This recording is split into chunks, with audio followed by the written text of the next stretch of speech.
ప్రేమించిన అబ్బాయి కోసం అమ్మాయి కోసం అందరూ వాళ్ళ ఫ్రెండ్స్ ని వదిలేసుకుంటారు. ఫ్యామిలీని వదిలేసుకుంటారు first. I didn't talk to my dad for 1 year. నేను మా నాన్నతో 1 year మాట్లాడలేదు, ఒప్పుకోలేదని. కానీ లైఫ్ లో ఒక్కటే నేర్చుకోవాలి, అంత ఓవర్ గా ఎవరికి ఇవ్వకండి ఏమి. ఒకవేళ అలా బ్రేకప్ చేసుకుని అబ్బాయి వెళ్ళిపోతే నీ ప్లేస్ లో వేరే అమ్మాయి ఉంటే ఆ అమ్మాయికి నువ్వు ఎలాంటి సజెషన్స్ ఇస్తావు? చెప్పడానికి చాలా ఈజీ, పక్కన వాళ్ళు చెప్తారు. బట్ పెయిన్ తీసుకునే వాళ్ళు నేను అసలు సజెషన్స్ ఇవ్వను. బ్రేకప్ అయిన వాళ్ళు చచ్చిన ఇవ్వను. ఎందుకంటే ఆ pain it is very personal. They will suffer. మనం ఎంత చెప్పినా మన ముందు నవ్వుతారేమో అని చెప్పి it will eat in side, మొత్తం తినేస్తుంది. దానివల్ల అసలు చాలా సన్నపడిపోయి ఏడ్చి I cried for so many years.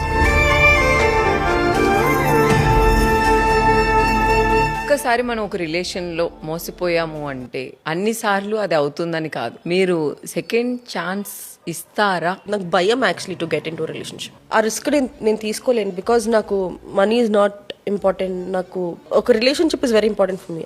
I give so much to